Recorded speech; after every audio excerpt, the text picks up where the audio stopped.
Thank you for coming here today.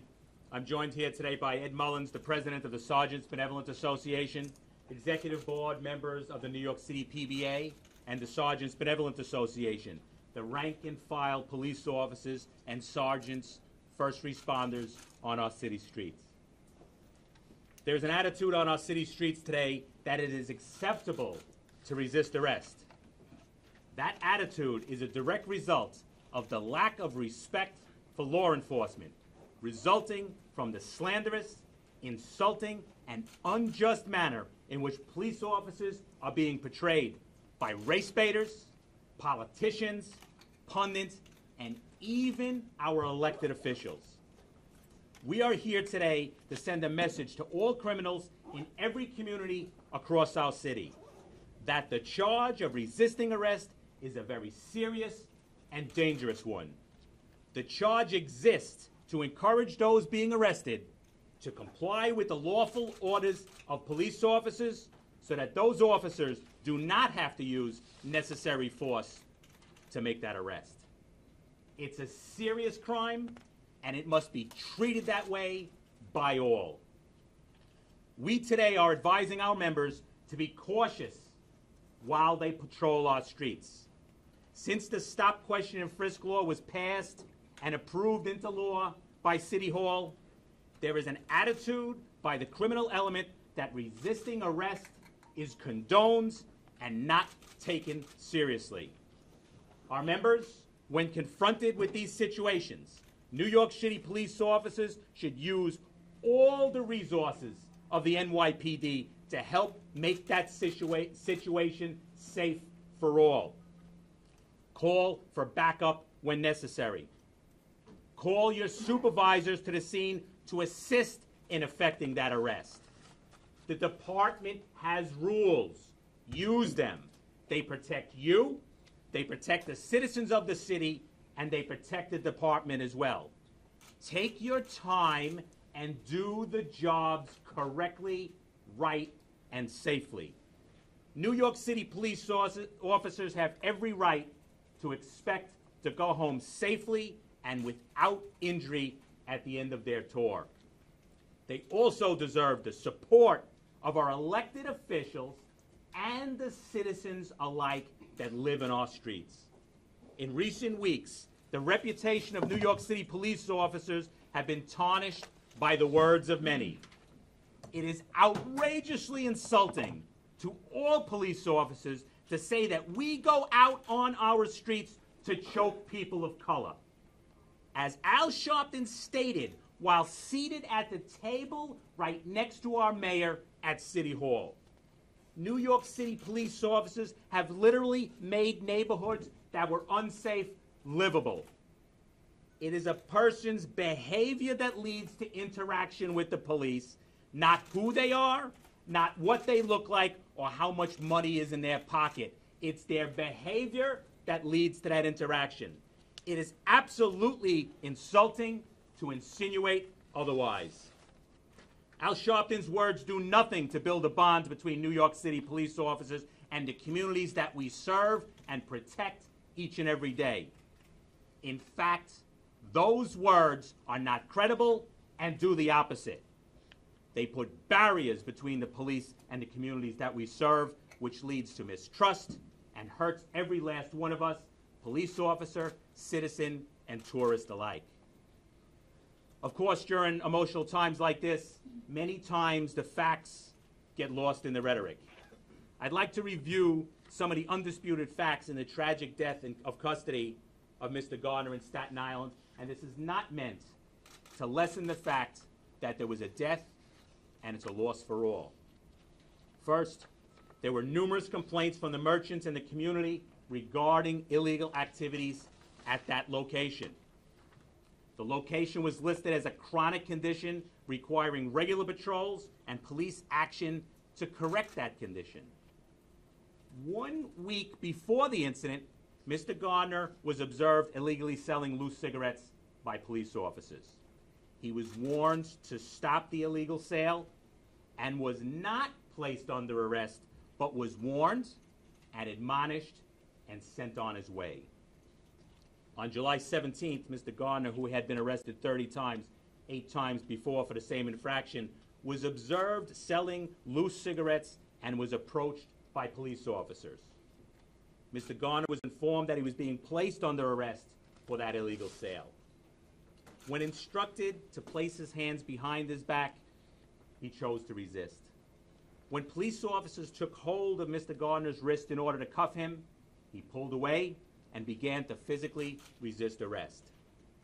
Responding officers have no prior knowledge of existing serious medical problems and never do on radio runs like this. He was given several opportunities to submit peacefully to the arrest, but chose to resist. After placing him in handcuffs in response to his complaints about not being able to breathe, the police officers turned him on his side as they're trained to do and called for an ambulance to get medical assistance. Mr. Garner was breathing when medical help arrived, negating the need for CPR. You do not give CPR to a person that's breathing on their own. Unfortunately and tragically, Mr. Garner's passed away that day.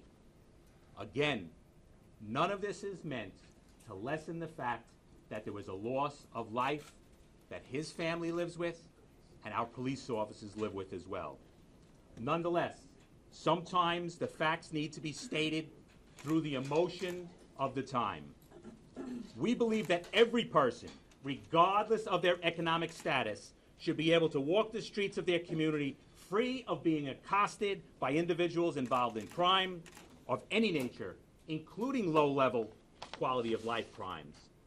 A family living in Tompkinsville, Staten Island, has the same right to be able to walk the streets of their community and to be safe as those living in Park Slope, Gracie Mansion, or Central Park South. You know, we've heard a lot in the last number of weeks of what police officers can't do and what police officers shouldn't do. No one's telling us what we are able to do and what we should do when we're faced with a situation where the person being placed under arrest says, I'm not going. I'm not being placed under arrest. What is it we should do? Walk away? We don't have that option.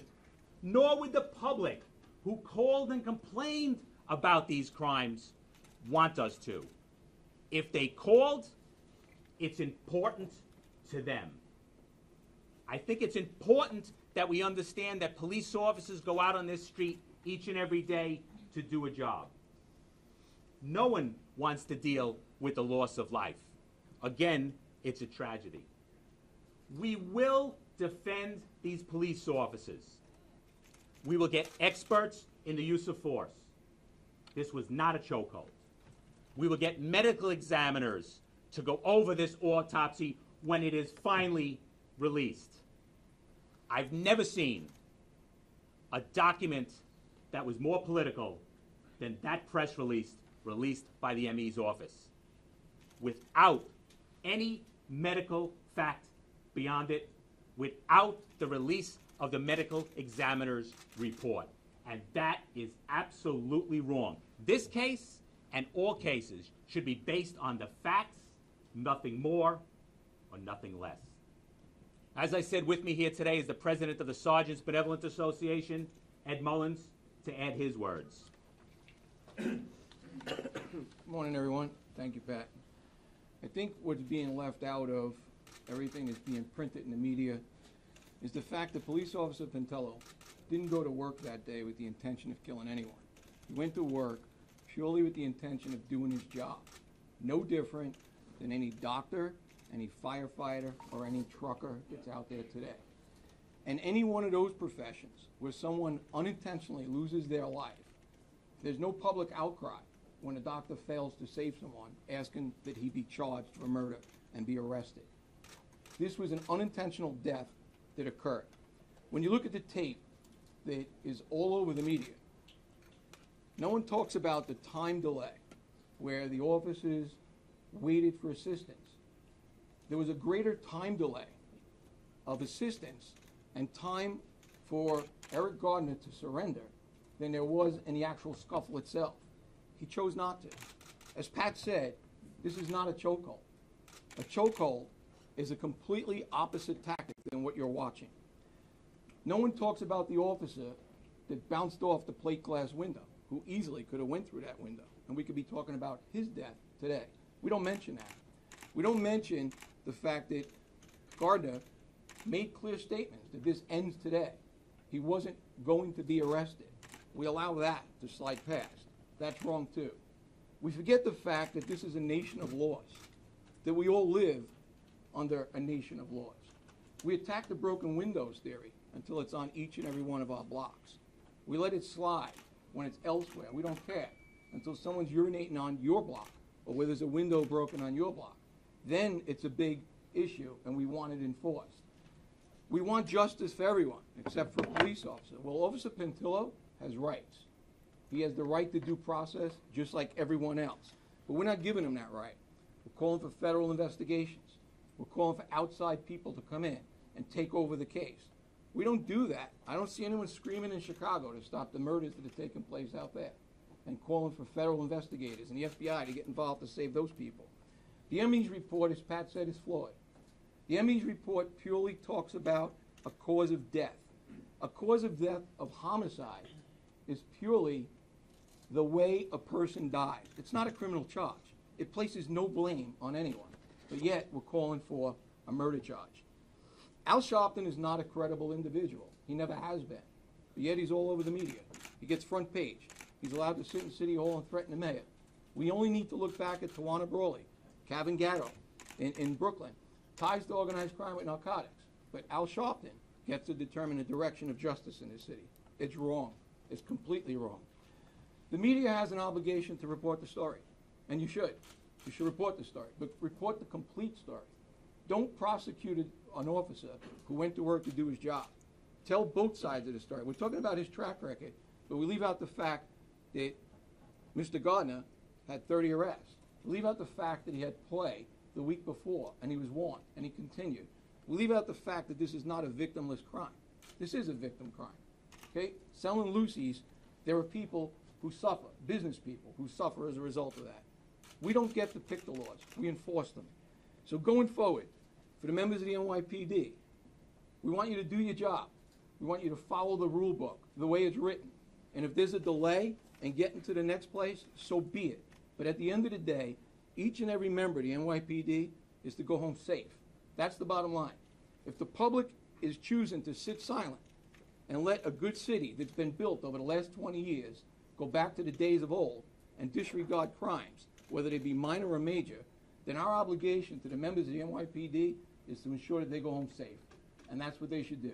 Call the supervisor, and I'm instructing every sergeant out there to supervise each and every arrest the way our patrol guide is designed. And we'll move on to job by job as it happens. We need public support, and the attacks on the NYPD has to stop. Thank you, Eddie. One of the points being made constantly is people would say, well, look at the video. Well, let's look at the video. Look at the video in real time, not frame by frame. The interaction of bringing this person down to the grounds, which was necessary to place him under arrest, was seconds. When you look at it frame by frame, some would say it was a long period of time and it was a chokehold. It was not a chokehold. He was a big man that had to be brought to the ground to be placed under arrest by shorter police officers. Sometimes the use of force is necessary, but it's never pretty to watch.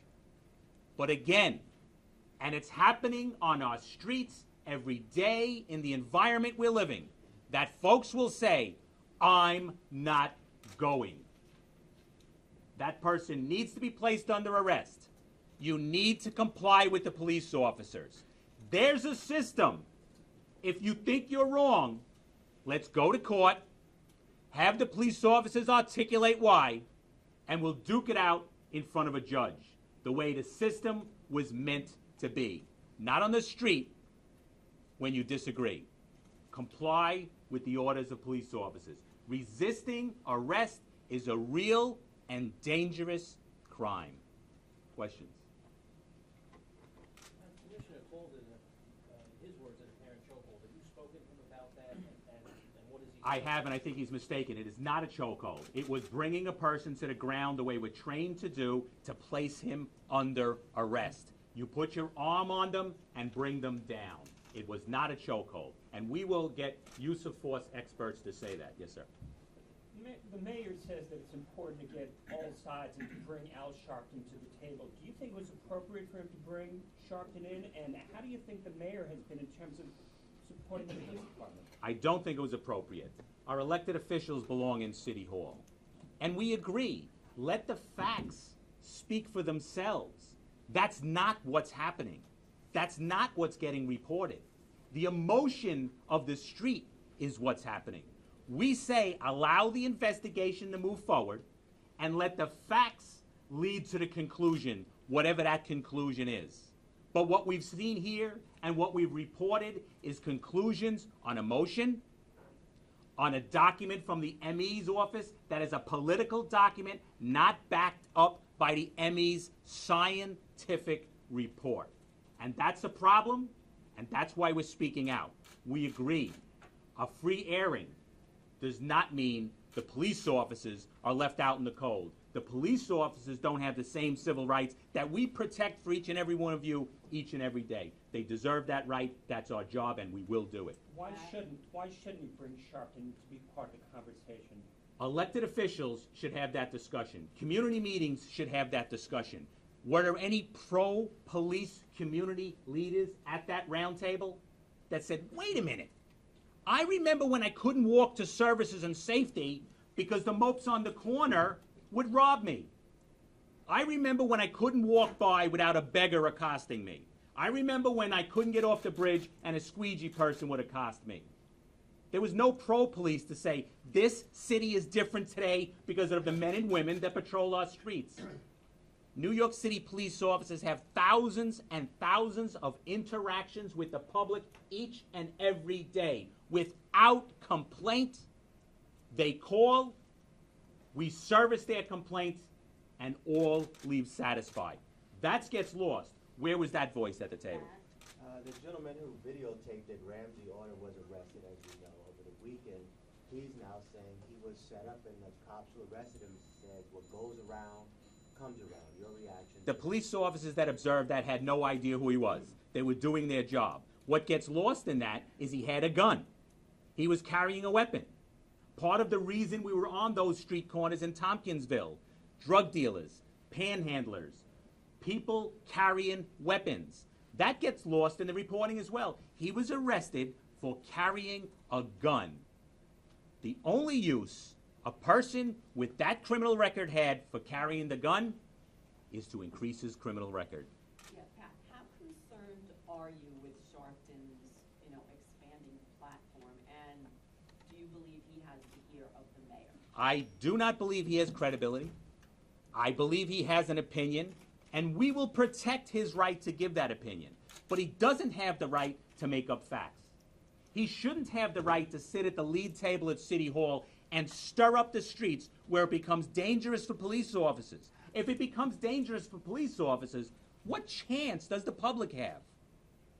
I don't believe his voice, his reasoning, should get more credit than the average citizen on the street that has credibility, or New York City police officers who absolutely have credibility based on the work we've done, the characters we have, and the citizens of the city appreciate the fact that we go out and put ourselves at risk.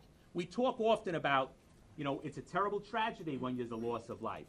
We've experienced that on both ends. We've experienced that when police officers lose their lives, and they do. And it's shocking to the entire community, and it should be. We understand that loss, and we never want to lessen it. Do you think that there are more assaults on police officers? Absolutely. There's more assaults on police officers because of the attitude and the pundits and the electeds that are jumping on the backs of police officers who are protecting their rights to say that. We had a police officer patrolling our housing complexes that was called there because they're smoking drugs and dealing drunks in the lobby of their homes.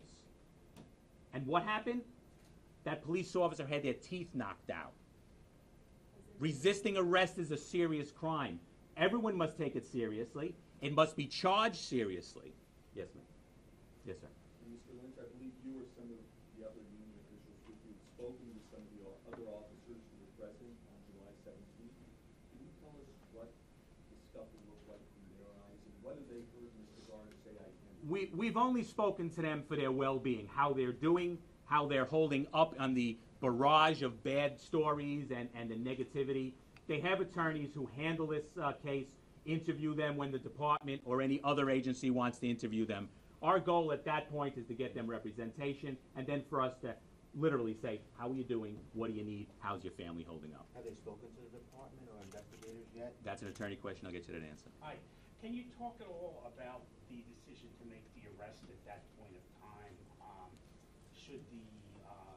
Would it have been possible for the officer just to give a summons or to try and talk it down a little more or call for additional backup? Was there any alternative to grabbing him? At that situation, no. Was there an alternative and he was warned and admonished and sent on his way in the past? Yes. If that had corrected the problem, they would not have been in that corner. But he chose to come back and commit the crime again. We agree at times you should say, move on, pal. You can't do that here. Next time, you're going to be arrested. This time it's on me, next time it's on you. He chose to come back. He was arrested 30 times, 8 times for that same infraction in that same location. Again, it was a tragedy, but police officers don't have all the information or the Monday morning quarterbacking that goes on now. We make our decisions in real time at that location at the time. Yes, sir. I think the mayor needs to support New York City police officers, unequivocally say it, and unequivocally saying resisting arrest hurts everyone, police officers and citizens alike, and it will not be tolerated. Hasn't he said that, though? He needs to say it, he needs to say it forcefully. The police officers do not feel that they're getting the support that they need for the job that they do, and they proved they do it right, they do it constitutionally, and they do it well. Yes, ma'am. In years past, you complained about productivity goals or quotas. Is that something that's still an issue, and are you worried about depolicing, about officers just kind of not doing their job at all? One of the problems we talk about with the stop, question, and frisk, and we've been very vocal on this issue for a number of years. The problem was not the stop, questioning, and frisk. It was the department's reliance on numbers for the sake of numbers. It was quotas. The problem we have with the city council and with the court's decision is that it did not address the real problem that led to the friction on the street. It wasn't a tactic of stop, question, and frisk when used constitutionally the way it should be, the way we want to use it. It's effective across the country. The problem was saying, officer, where's your 5 250s, which is a stop, question, and frisk form. That was the problem. In the emotion, again, the facts got lost. No one wanted to address the fact that it was quotas, not the technique. What about depolicing, though? Are you worried that officers now are going to just say, screw it? I think that every citizen of the city, regardless of their neighborhood, deserves to live free of crime. I don't think we should go back to the days when we left them on their own. You're on your own. We're not coming to save you. We're just responding. I think it's important that we do our job. We also think it's important for our members to do their job right, carefully, and understand that if there's a mistake, you're not going to get support. Can you talk about the video very quickly? Yes, sir. You're going to use the video. Community will use the video. A lot of people are sending us videos now, but they say quite often the police are trying to stop them from videotaping it. I mean, your reaction to what do you tell officers? Because people have sent us videos where cops are knocking the phones out of their hands. Police officers are not out there on a regular basis trying to stop video. There's a number of points. It's a good question. First off, you cannot interfere with a police action. That becomes dangerous for everyone. That's number one. You cannot do that. But more importantly than that is a video started now does not tell the whole story of why we were on that corner. It does not show the infraction that led to the interaction. It doesn't show the behavior of the individual. It just shows at the time when they're being told they're placed under arrest. And as we stated, now it's fashionable to resist arrest. It has to stop today. The video never tells the whole story. Again, this video, in this tragedy, look at it in real time, not frame by frame. Yes, sir. The incident a week prior, which was wounded and admonished, were any of those officers among the group with him the day that he died? That's a lawyer's question. Over here, Pat, are you? Okay, I'll get there next. Sorry. Yes, ma'am. So in responding and asking for backup or sergeant or supervision on every incident or interaction, Radio run. then are you suggesting this is going to slow down police response, or? I'm suggesting clearly that our police officers need to do their job. They need to do it safely for themselves and for the public. The rules are made for a reason. Use them. It's their rules. There's a reason they're there. Use them so we can effectively do our job. Police officers deserve to go home at the end of the day in the same shape that they arrived. That's not happening now. That didn't happen for that police officer who had her teeth knocked out. It's important that we do our job. We're city residents. We want the job done. We want it done effectively. We want it done safely. It's not about how fast it's done. It's about how correctly it's done, especially if there's a mistake and the police officers won't get the benefit of the doubt. So you really want to do a by the book? The book is there for a reason. It's their book. We should use the book and go by the book. It's their rules. You said that, going back to the mayor comment, you said that the mayor should be, full-throated in his support. Do you think he's being political right now? That's a question for the mayor. What I know is my members are not hearing the support on the street. We're hearing let the facts speak as they will, but that's not what's happening. He needs to say unequivocally, let the facts speak where they are, let the investigation move forward, and equally important, you cannot assault a New York City police officer. Yes, I'm sorry. You said that that it's fashionable to resist arrest. Can you just explain, with the crime drop since the 90s that people have seen, why are the police not more supported, and how did it get to this point that you're saying it's fashionable to resist arrest? I think the police officers are more supported for a number of reasons. First off, when you're safe on the streets, sometimes you take it for granted. Gray hair shows that what the streets were like at one time, and it was police officers around the city that made it safe. So that's an important aspect. We're not being supported because those that are critical to police officers, race baiters, Al Sharptons, whose business is to stir the street, not make the safe street.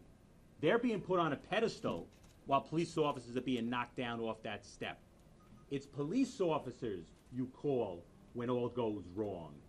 The only ones that'll dial Al Sharpton is someone that just got locked up with a gun and wants to be saved. The people that call the police are the folks that want to be saved from the man with a gun. Yes, ma'am.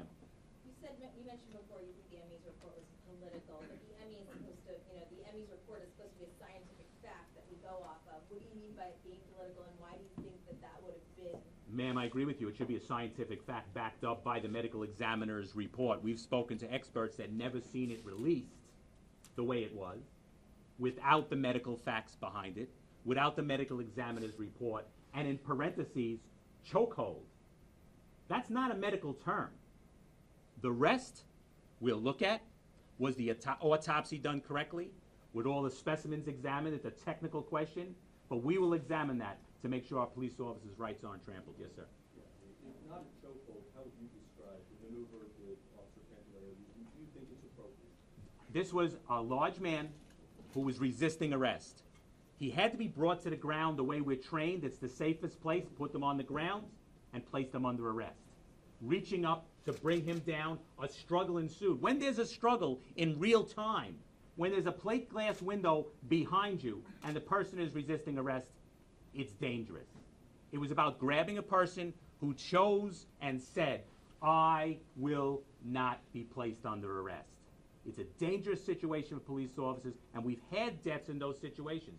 We had a police officer die of a wound by glass up in the Bronx many years ago, bled to death. That's not what we want to see. Our police officers need to protect themselves. Can you tell us if Just that on Officer that. Cantillero? I'll come back, yes. So do you believe that the officers were 100% correct? And then what are your thoughts on the mayor and commissioner's call to retrain all of these officers? First off, training as a union, as police officers, we are always in favor of more training.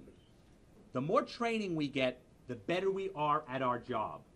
We're not trained properly or aggressively. You need training beyond when you graduate the police academy. You need real training with your colleagues on a regular basis. Again, we spoke about our patrol guide that tells us what we can't do, what we shouldn't do. But it doesn't tell us what we should do and can do when someone says, I'm not being placed under arrest, and the police officer has no other option but to use necessary physical force. Over here. Tell us a bit about officer training. Why did you become police officer? How long have you been on the force? What most of his assignments were then? The questions I can't answer, he's a good police officer, well over 200 arrests, a police officer that goes out and lives in this city, a city resident that goes out and does a difficult job and was put in a difficult situation. Look, he's distraught over the fact that there was a loss of life. No one wants to live with the fact, because of the job I do and the circumstances I'm put in, that someone lost their life. That's difficult to deal with. The family lives with that, and we're not lessening that. That's serious, and I don't believe that loss or pain ever goes away. But a police officer has to live with that too, especially when report after report, based on nothing but emotion, says you were wrong. As Sergeant Mullins said, we don't go out to hurt anyone. We go out to do a difficult job. Like a doctor who sometimes loses a patient. Firefighter who can't get to that floor to get a victim out. Unfortunately, the reality of our job is tragic things do happen. You said that Eric Garner had a history with police. Over the weekend, another story broke. A woman who has no criminal history, seen on videotape, dragged out of her apartment only in her underwear. And she said police knocked on the wrong door and arrested her and her family for something that didn't happen. Your reaction to that, because they say they're fighting those charges. Police officers responded to that location based on a 911 call of a child abuse call. When the child came to the door, looked like her face, I understand it from reports in the media, that the face had marks on it. The problem with that situation is resisting arrest. If you think you're wronged, comply with the police officers. It will be sorted out. She has every right to dispute that arrest if she so chooses. But police officers have every right to say, we're going to a 911 call of child abuse. What if they walked away from that door?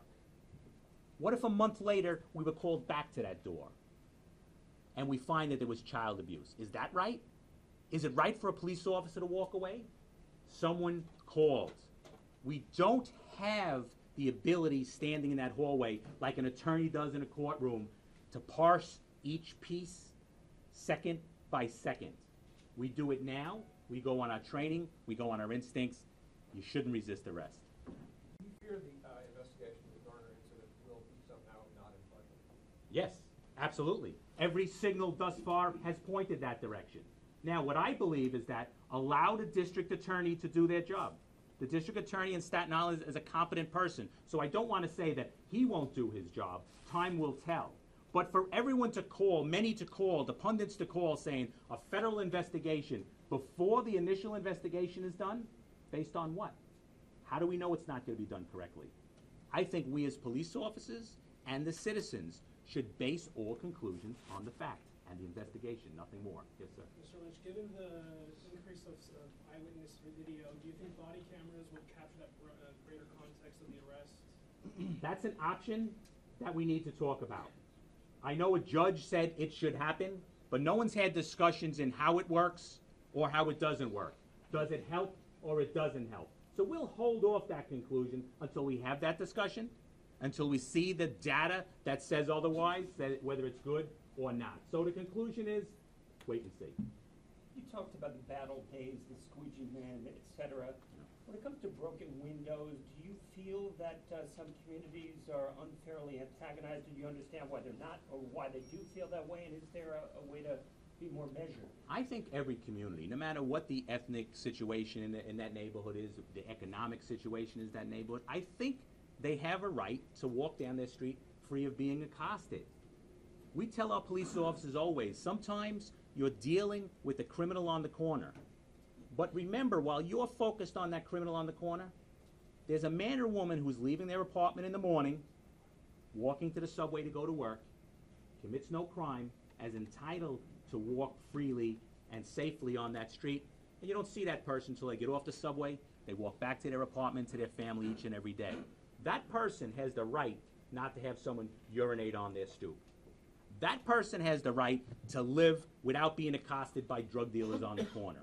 And besides the squeegee men we dealt with in the past, during that time, the homicide rate was through the roof. So it wasn't just based on a nuisance on the corner. It was life and death. Unfortunately, at the time, death was winning.